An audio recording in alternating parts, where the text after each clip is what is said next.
Picture this, a lone American soldier, hidden in the rubble of a French village, his rifle steady against his shoulder. Through his scope, he watches German officers gathering 800 yards away, an impossible shot by World War II standards. His spotter whispers, "Too far, Murphy. Wait for them to get closer." But Private Jack Murphy doesn't wait. He never does. One breath. One squeeze. One shot.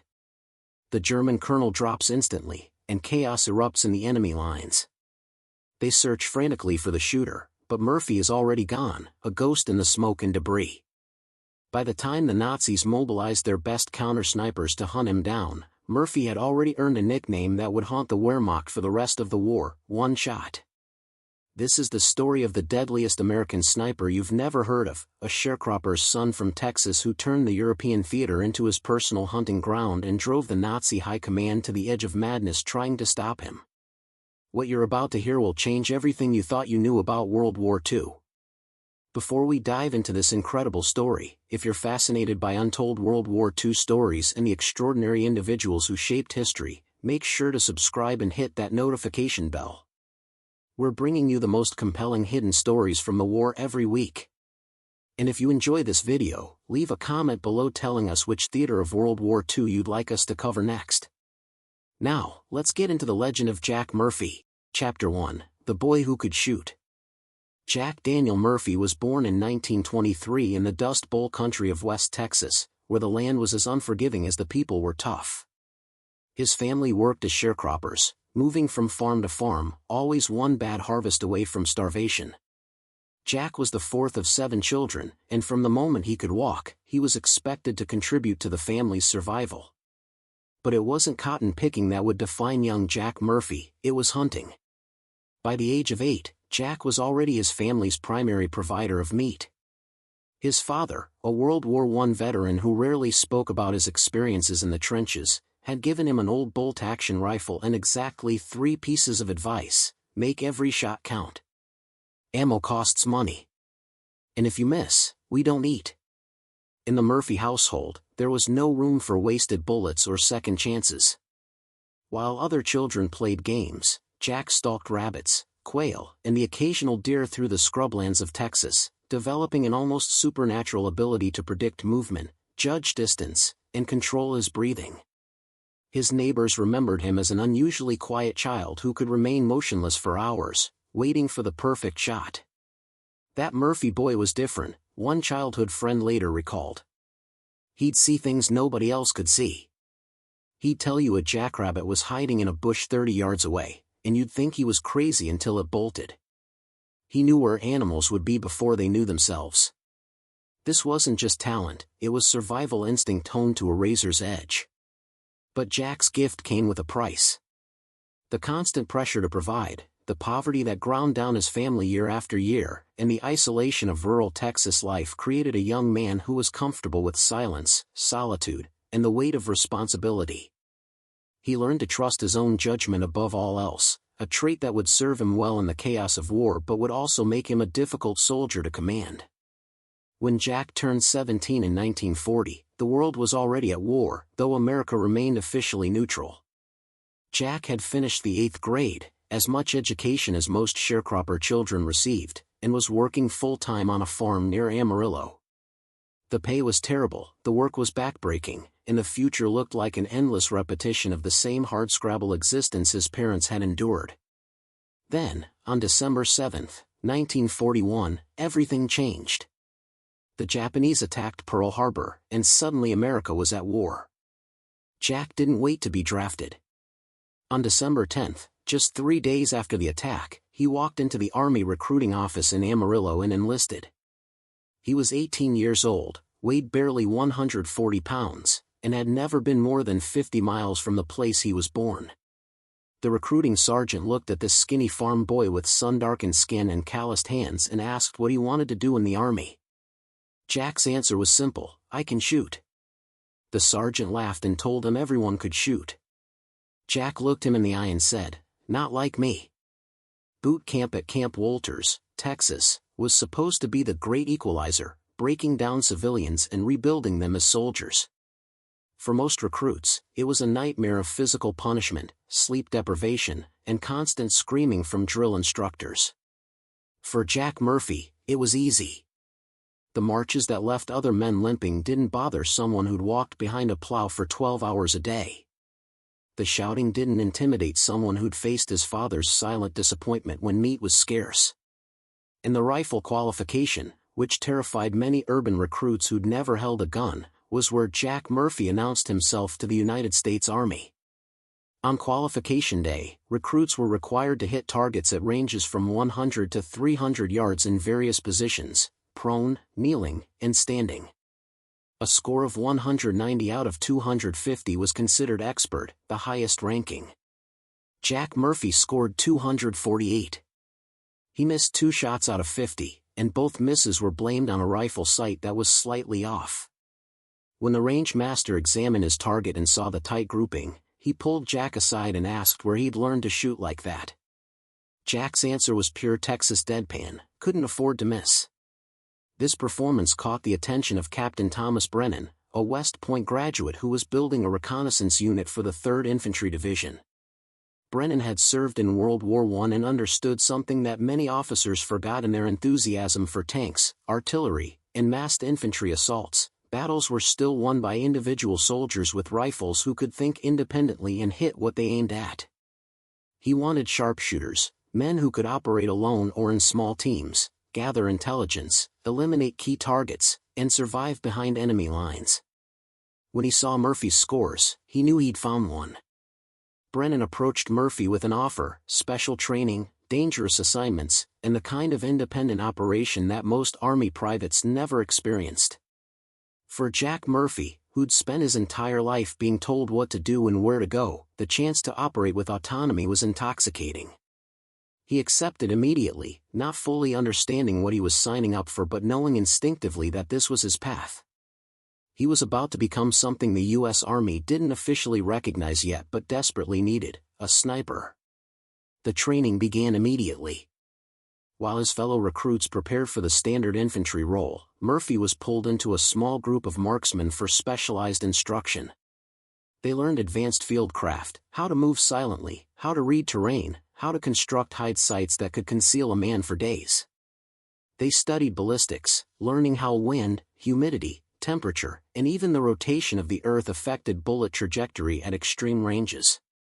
They practiced shooting from uncomfortable positions, under stress, after running until their hearts pounded. And they learned patience, the ability to wait hours or even days for a single perfect shot. But more than technique, they learned a different philosophy of warfare. Captain Brennan drove home one lesson above all others: you are not an infantryman. Infantrymen take ground and hold it. You take lives, specific lives that matter. A good sniper doesn't kill the most enemies. A good sniper kills the right enemies. An officer making plans is worth 10 regular soldiers. A machine gun team is worth 20. Your job is to think, to choose, and to make every shot count in a way that changes the battle. For Jack Murphy, who'd grown up with the mantra "make every shot count" drilled into him by necessity, this philosophy was second nature. By the summer of 1942, Private Jack Murphy was no longer the scared farm boy who'd walked into the recruiting office. He was a trained killer, armed with an M1903 Springfield rifle equipped with a Unerl 8X scope, and he was heading to war. His unit, attached to the 3rd Infantry Division, received orders to prepare for deployment to North Africa, where American forces were about to learn the brutal realities of fighting the Wehrmacht. Murphy had no illusions about what was coming. He'd killed hundreds of animals to keep his family fed. Now he was going to kill men to keep his country free. In his mind, the principle was the same: do what needs to be done, don't miss, and survive. Chapter 2: Baptism by Fire in North Africa. The 3rd Infantry Division landed in Morocco in November 1942 as part of Operation Torch, America's first major offensive against Nazi Germany.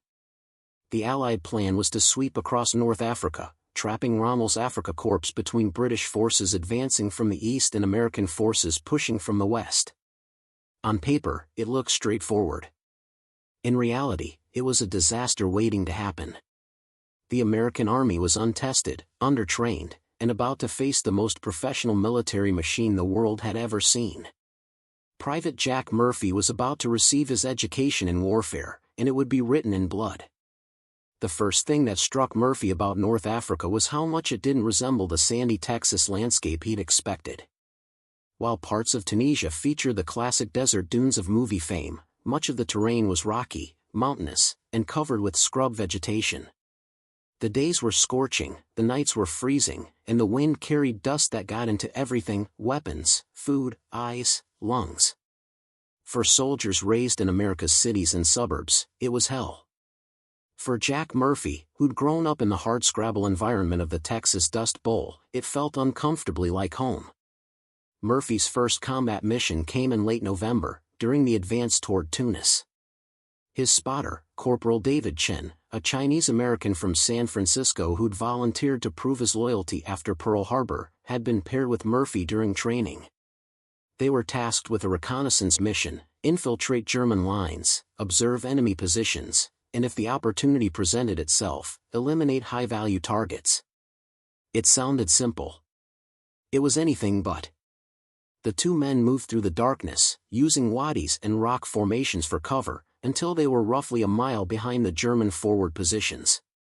As dawn broke, they constructed a hide site on a ridge overlooking a German supply depot. For 6 hours, they lay motionless in the North African sun, observing, taking notes, and waiting. Murphy was looking for what Captain Brennan had trained him to find: targets that mattered. Around noon, he found one. A German officer emerged from a command tent, accompanied by several subordinates. The officer was pointing at maps and clearly giving orders. Through his scope, Murphy could see the rank insignia: a major, possibly a battalion commander. Range? Murphy whispered to Chen, who was using a spotting scope and rangefinder. Approximately 650 yards, Chen replied. Wind, right to left, about 5 miles per hour. Temperatures climbing, so your bullet will fly slightly flatter than morning calculations. Murphy made micro-adjustments to his scope, controlled his breathing, and waited for the moment when his heartbeat slowed between contractions. Then he squeezed the trigger. The Springfield kicked against his shoulder, and through the scope, he watched the German major collapse. Chaos erupted in the camp below as soldiers scrambled for cover, searching frantically for the shooter. But Murphy and Chen were already crawling backward, away from their position, using every bit of cover the terrain provided. They made it back to American lines after nightfall, delivered their intelligence, and filed a report about the officer they'd eliminated. Their commanding officer was pleased but skeptical. 650 yards was an extraordinary distance for a confirmed kill. 3 days later, intelligence reports from French resistance fighters confirmed that a German major, the commander of a battalion in the 10th Panzer Division, had been killed by a sniper. The German unit had been temporarily thrown into confusion during a critical period of the Allied advance. Murphy's first combat kill had achieved exactly what Captain Brennan had taught him: not just eliminating an enemy, but changing the tactical situation. Over the following months, as the North African campaign ground through its bloody arithmetic, Murphy and Chen became ghosts haunting the German lines. They would disappear into the wilderness for days at a time, living on minimal rations, drinking from wells and streams, and picking their targets with surgical precision. Murphy didn't rack up huge numbers of kills. He wasn't trying to. He was hunting leaders, specialists, and force multipliers. A forward artillery observer here. A machine gun team commander there. A communications officer coordinating tank movements. Each shot was chosen for maximum impact. But North Africa also taught Murphy the cost of his chosen profession. In February 1943, during the Battle of Kasserine Pass, America's first major defeat of the war, Murphy and Chen were cut off behind German lines when Rommel's counteroffensive smashed through American positions. For 4 days, they survived in a cave system, watching German armor roll past, knowing that if they were discovered, their deaths would be neither quick nor pleasant. The Germans had learned to hate snipers with a special intensity, viewing them as assassins rather than soldiers. Captured snipers were rarely taken prisoner. On the third night, German soldiers set up a temporary camp less than 100 yards from their hiding place. Murphy and Chen lay in the darkness, barely breathing, as they listened to the enemy talking, laughing, and going about the mundane business of soldiers in wartime. Through a crack in the rocks, Murphy could see their faces in the firelight, young men, not so different from the Americans he served with. He'd killed from a distance, through a scope, where targets remained abstract. This was different. These were human beings with hopes, fears, families waiting for them. And if Murphy's position was discovered, he would have to kill them all at close range, or die trying. The Germans moved on the next morning, never knowing how close they'd come to death. Murphy and Chen escaped back to Allied lines, dehydrated and exhausted. That night, Murphy wrote a letter to his mother, one of the few he would send during the war. He didn't tell her about the fear, the close calls, or the men he'd killed. He told her he was eating well, that the weather was hot but manageable, and that he thought of home often.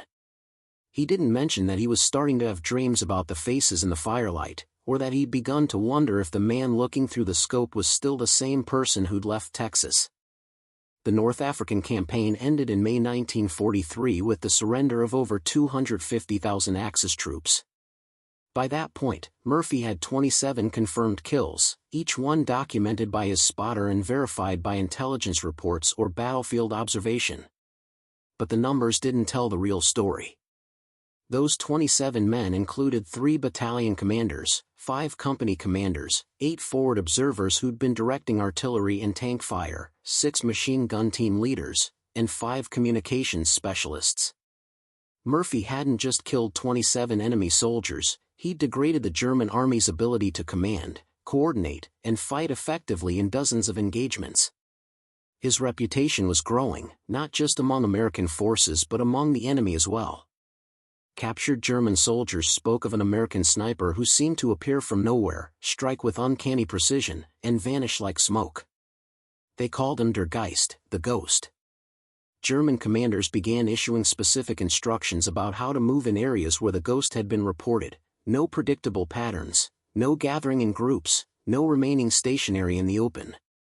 Murphy was achieving what every sniper dreams of, he was creating fear disproportionate to his actual presence.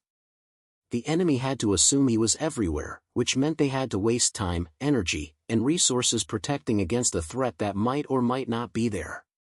But success came with a price.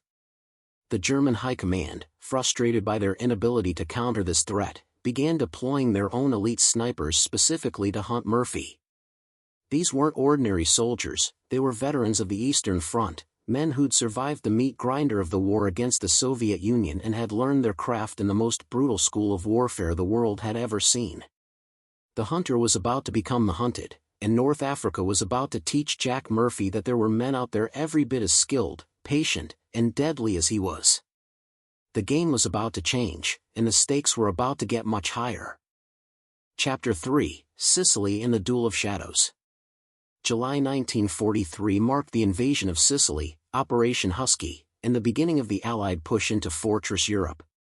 For Jack Murphy, now promoted to corporal, Sicily represented a new kind of warfare. The mountainous terrain, ancient stone villages, and dense vegetation created perfect conditions for sniping but also for counter-sniping. The Germans had reinforced their Italian positions with elite Waffen-SS units that included some of the finest marksmen the Wehrmacht could field. Murphy was about to face his first true equal. The 3rd Infantry Division landed near Licata on July 10, and Murphy's unit was immediately sent ahead as reconnaissance. On the morning of July 14, Murphy and Chen established a position overlooking a valley where German forces were preparing defensive lines. What they didn't know was that an SS Oberscharfer named Klaus Becker had been specifically deployed to hunt the American sniper known as Der Geist. Becker was a legend, 43 confirmed kills on the Eastern Front, a Stalingrad survivor, pulled from the Russian front specifically to deal with high-value targets. He'd studied Murphy's patterns and knew how the American operated. For 3 days, the 2 sniper teams maneuvered through the Sicilian hills, each sensing the other's presence. Murphy noticed German positions seemed deliberately organized to deny him shooting lanes, officers moving with unusual caution. "They're hunting us," Chen whispered. The question was, Who would find whom first? On July 17, Murphy spotted a German officer standing exposed near a vehicle. Range, 720 yards. Perfect conditions. But something felt wrong, the positioning was too perfect. "Don't take it," Chen urged. "It's bait." Murphy hesitated, then made his choice. He shifted aim to a tree behind the officer and fired. The officer dove for cover, revealing himself as an enlisted man in stolen uniform. Simultaneously, a rifle shot cracked from Murphy's left, the bullet striking rock inches from his head. Chen yanked him backward as more shots followed, each precisely placed. Murphy had just survived an encounter with a master sniper.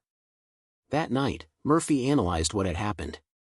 The German had made one mistake: Murphy had caught a glimpse of muzzle flash. More importantly, the German expected Murphy to take the bait, positioning for where Murphy should have been, not where he was. That gap in understanding might be enough.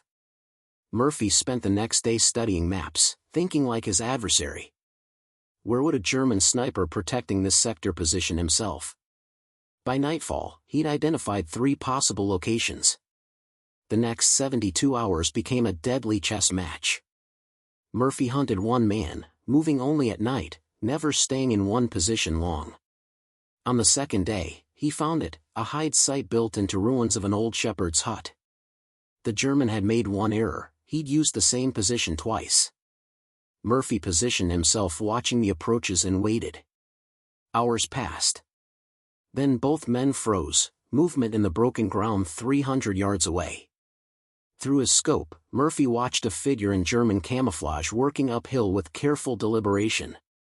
When the man turned his head, Murphy saw the face of a veteran killer. This was his opponent. Murphy waited for the perfect moment when the German's attention would be divided, then squeezed the trigger. The Springfield barked, and Klaus Becker fell.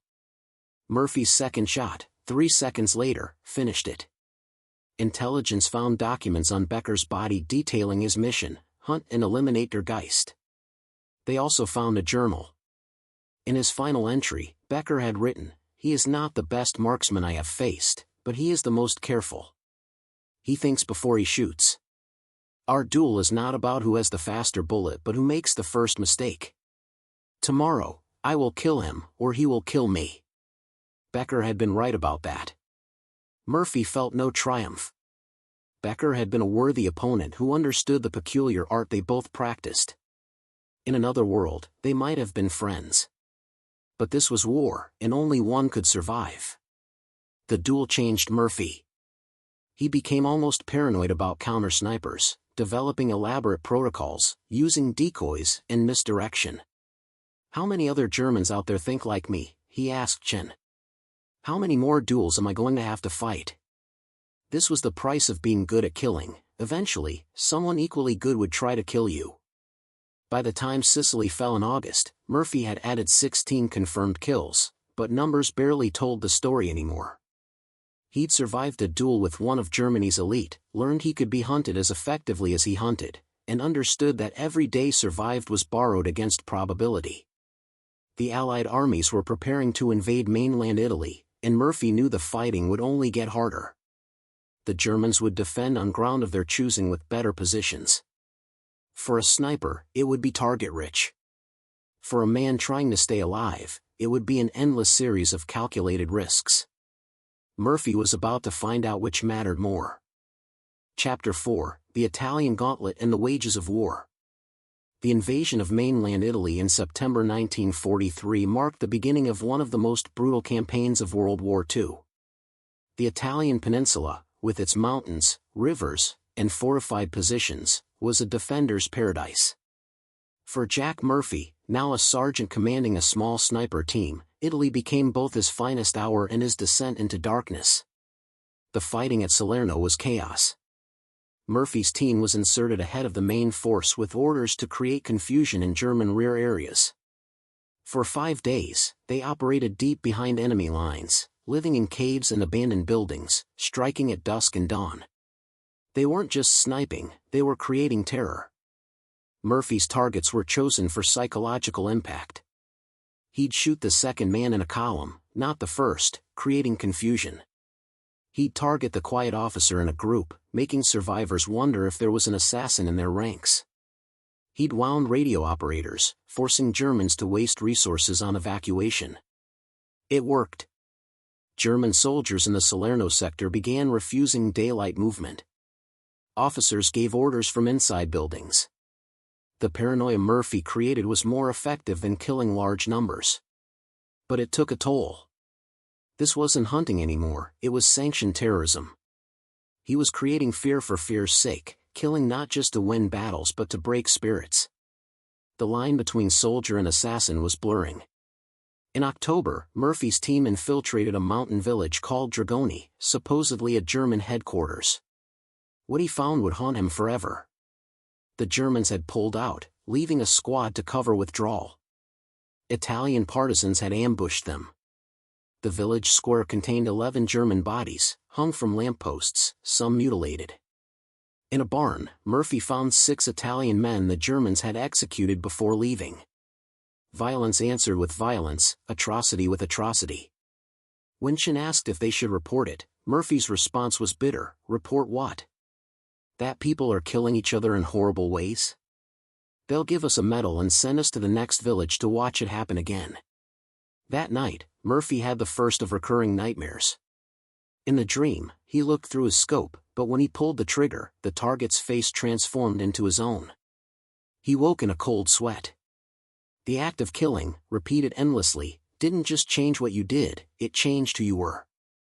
The boy from Texas who'd hunted to feed his family was gone, replaced by something harder, colder, irrevocably damaged.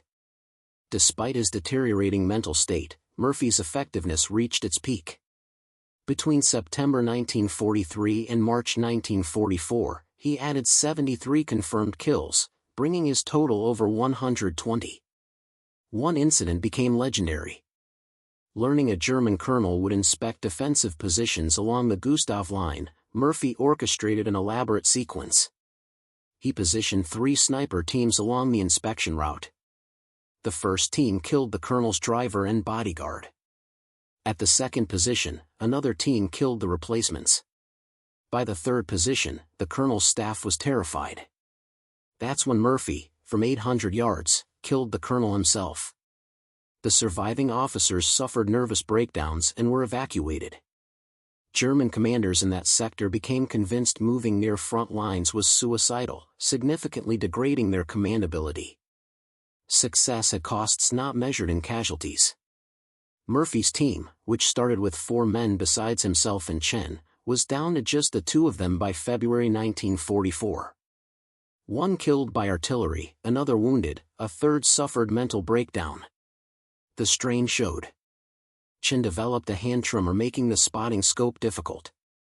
Murphy lost 20 pounds and rarely slept more than 3 hours. Both smoked heavily and Chen drank whenever possible. In March 1944, during fighting around Monte Cassino, Murphy reached his breaking point. After 48 hours of continuous operations, he'd fired over 60 rounds, eliminating German machine gun teams. Then came a moment that changed everything. Through his scope, he watched a young German soldier, barely 18, trying to drag a wounded comrade to safety.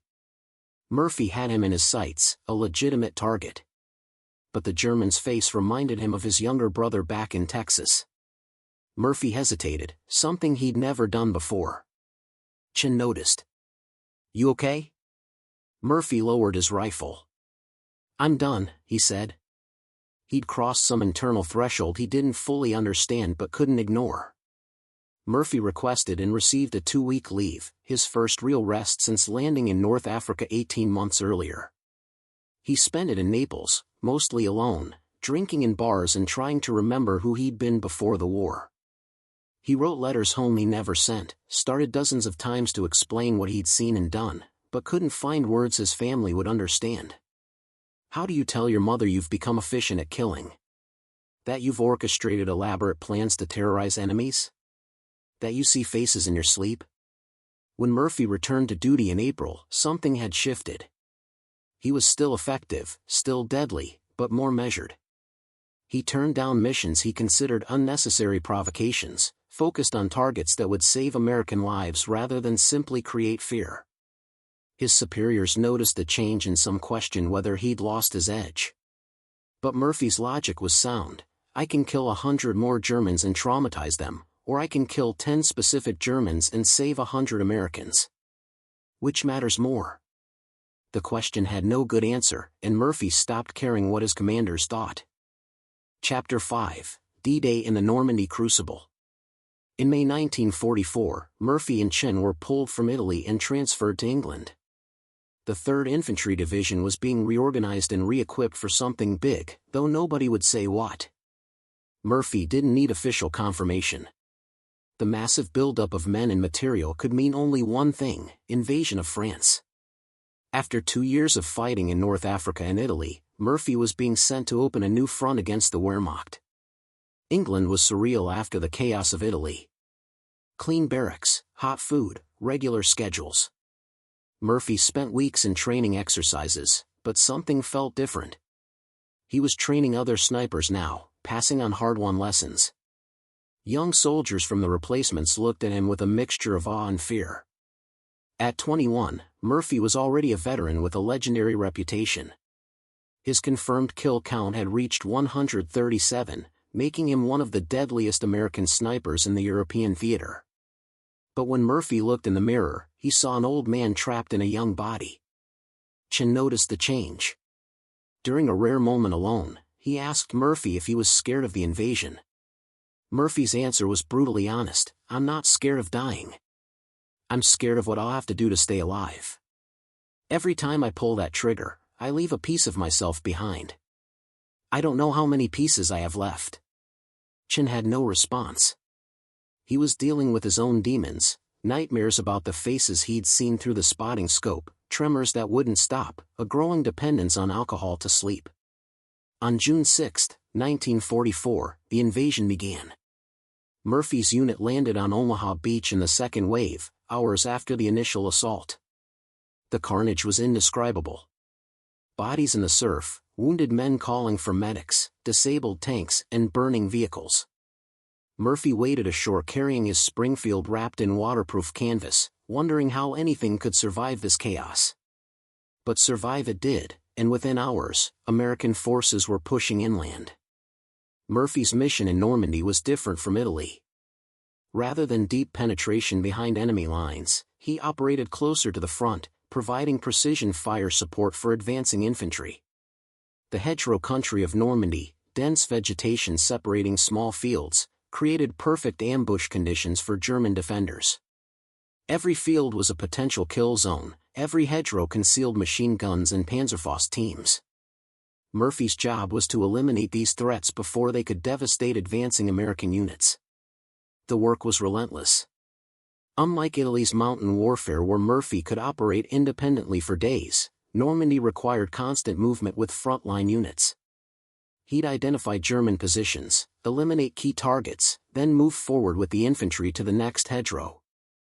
The pace was exhausting, the danger constant. German artillery and mortars fell randomly, machine gun fire ripped through vegetation unpredictably. Murphy had always relied on careful planning and patience. Normandy demanded improvisation and speed. One incident captured the brutality of the Normandy fighting. Murphy's unit was pinned down by a German machine gun team hidden in a farmhouse 300 yards away. The gunners had perfect fields of fire, anyone who moved died. Murphy studied the situation and spotted a small gap in the building's construction, a crack in the wall where he could just see movement inside. It was maybe 6 inches wide, and shooting through it would require threading the bullet through a narrow opening at extreme angle. Chin told him it was impossible. Murphy fired anyway. The machine gun stopped. When infantry cleared the farmhouse, they found Murphy's bullet had entered through the crack, ricocheted off an interior wall, and killed the gunner instantly. It was the kind of shot that shouldn't have been possible, but Murphy had stopped believing in impossible. By July, the campaign was grinding both sides down. Murphy's kill count climbed to 169, but he'd stopped caring about numbers. What mattered was getting his unit through alive. He killed to save lives now, not to create fear or rack up statistics. Every German machine gunner he eliminated meant a dozen American soldiers who made it through the next hedgerow. Every observer he killed meant artillery that couldn't target American positions. The math was simple and brutal. Then came the breakthrough. In late July, Operation Cobra shattered German lines and Allied forces broke out of Normandy. Murphy's unit was part of the pursuit across France, moving so fast that traditional sniper operations became nearly impossible. Instead of careful stalking and long-range precision, Murphy found himself in running firefights, clearing towns, eliminating resistance points as the German army disintegrated. On August 25, Murphy entered Paris with advance units of the 3rd Infantry Division. The city erupted in celebration, French civilians dancing in streets, kissing soldiers, offering wine and food. Murphy sat on the steps of Notre Dame Cathedral, smoking a cigarette and watching the chaos. Chen asked what he was thinking. "I'm thinking about all the men who didn't make it here," Murphy said. "All the guys who died in North Africa, Sicily, Italy, Normandy. They should be here celebrating. Instead, I'm here, and I don't even know why I survived when they didn't." The liberation of Paris marked a turning point. The war was far from over, Germany still fought with fanatical determination, but the momentum had shifted. The Allies were advancing on all fronts. Murphy had survived D-Day, Normandy, and the drive across France. He'd added 63 confirmed kills to his record in 3 months of continuous combat. But he'd also lost something essential. The nightmares were constant now. His hands shook when he wasn't working. He'd started writing letters to the families of German soldiers he'd killed, letters he never sent but compulsively wrote anyway, trying to explain what he'd done and why. In September, Murphy requested a transfer out of sniper duties. His commander refused. Murphy was too valuable, too effective. But they offered a compromise. Murphy would train the next generation of snipers while still operating in reduced capacity. Murphy accepted, knowing he couldn't sustain this pace much longer. The war was entering its final phase, and Murphy needed to survive it, not just physically but mentally. The question was whether he had anything left to survive with. Chapter 6: The Final Shot and the Long Road Home. The winter of 1944-45 brought Germany's last desperate gamble, the Battle of the Bulge. Hitler threw everything into a massive counteroffensive through the Ardennes, hoping to split Allied armies and force a negotiated peace. For Jack Murphy, now operating in a training and advisory role while still taking occasional field missions, the Bulge represented everything terrible about war distilled into a few frozen weeks. Murphy was at a training facility in Belgium when the German offensive exploded on December 16. Within hours, chaos consumed the American lines. Units were surrounded, communications collapsed, and panic spread. Murphy's facility was nearly overrun, forcing him to grab his Springfield and fight as regular infantry. For 3 days, he and a group of clerks, cooks, and trainees held a crossroads against German probes, buying time for organized units to establish defensive lines. During the fighting, Murphy killed 11 German soldiers, but these weren't the calculated sniper kills of his earlier career. These were desperate, close-range encounters where he used his rifle like a club when ammunition ran low. He watched men he'd been training for weeks die in the snow, saw frostbite destroy soldiers as efficiently as bullets, and understood that war had no poetry, no honor, only survival and death. When the crisis passed and Allied forces counterattacked, Murphy was evacuated with severe frostbite on his feet and hands. Doctors told him he was done. He'd never regain enough dexterity for precision shooting. Murphy felt relief more than disappointment. He'd been given permission to stop killing, and he seized it gratefully. His war was over, and he'd survived, though what survived wasn't entirely the person who'd started. In a military hospital in France, Murphy had time to think about what he'd done. His official record showed 232 confirmed kills, an extraordinary number that would make him one of the most lethal American snipers of World War II. But Murphy knew the real number was higher. There were kills Chen couldn't confirm, targets that dropped behind cover, wounded men who certainly died later. The actual number might have been 300 or more. Murphy stopped counting not because he was proud but because each number represented a human life he'd ended, a family that would grieve, a future that would never exist. One night, a chaplain visited Murphy in the hospital. The chaplain had heard about Murphy's record and wanted to offer spiritual guidance. Murphy asked him a question that had haunted him for months: how do you reconcile what we're commanded not to do, thou shalt not kill, with what we're ordered to do in war? The chaplain gave a standard answer about just wars and necessary evils. Murphy wasn't satisfied. I didn't kill because I had to. I killed because I was good at it. I killed more efficiently than almost anyone in this war. Does that make me a good soldier or just a successful murderer? The chaplain had no answer that satisfied either of them. Germany surrendered in May 1945. Murphy, still recovering from frostbite, was in England when the news came. There was celebration, relief, joy. Murphy felt numb. The war was over, but what came next? He was 22 years old with skills that had no peacetime application. He could judge wind speed by feeling, calculate bullet drop at 1,000 yards instinctively, and remain motionless for hours. He could identify threats before they materialized and make split-second decisions about who lived and who died. What was he supposed to do with that in civilian life? Chin visited him before shipping home to San Francisco. The two men who'd survived impossible odds together had become brothers in ways no one else could understand. Chen's hands still trembled, and he admitted he was drinking heavily. Murphy confessed his nightmares had gotten worse, not better. They promised to stay in touch, knowing they probably wouldn't. Some bonds were too painful to maintain. Every conversation would be a reminder of things both wanted desperately to forget. Murphy returned to Texas in July 1945, carrying his Springfield rifle as a souvenir and a duffel bag of personal effects. His family organized a homecoming party. Neighbors wanted to hear war stories. Murphy told them generic tales about boredom and bad food, nothing about killing. When pressed about his service, he simply said he'd done his job. His younger brother, who'd idolized him before the war, asked if Murphy had killed any Germans. Murphy's response ended the party: I killed 232 men. I remember every single one of them.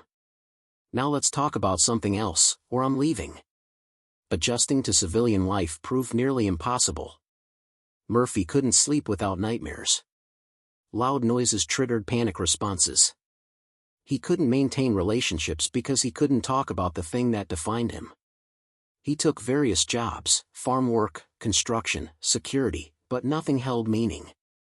He'd spent 3 years as one of the most effective killers the American Army had produced.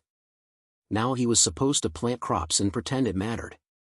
In 1947, Murphy was contacted by a military historian compiling records of sniper operations. They wanted to interview him, document his techniques, use his experiences to train future snipers. Murphy refused. He'd taught enough men to kill. He wouldn't participate in creating more efficient ways to end human life. The historian was disappointed. Murphy's record was extraordinary and deserved documentation. Murphy's response was final: my record is 232 reasons why I never want to talk about this again. What saved Murphy was connection with other veterans. He found a VFW post where men gathered who understood without needing explanation. These were men who'd done terrible things for good reasons and carried weight that never lightened. They didn't glorify war or compete over experiences. They just sat together, bound by shared trauma and survival. Murphy rarely spoke at these gatherings, but being around men who understood was enough. By 1950, Murphy had achieved something approaching peace. He'd married a woman from his hometown who never asked about the war. He'd found work as a hunting guide, using his tracking and wilderness skills for something other than killing. He'd learned to manage the nightmares with routine and ritual. He wasn't happy. He'd never be the person he was before the war, but he'd found a way to live with who he'd become. When the Korean War broke out, the Army contacted Murphy about returning to train snipers. He refused immediately. His killing days were over. He'd given enough. Let younger men bear that burden now. Murphy had learned the hardest lesson of all: you can survive war without dying, but you can't survive it unchanged. The boy from Texas who'd learned to hunt to feed his family had become a man who'd perfected the art of killing human beings. He'd saved countless American lives, changed the course of battles, and struck fear into one of history's most formidable armies. But the cost, measured in sleepless nights, broken relationships, and a perpetual sense of displacement, was paid daily for the rest of his life. Murphy survived the war. Whether he won it remained an open question he'd spend decades trying to answer.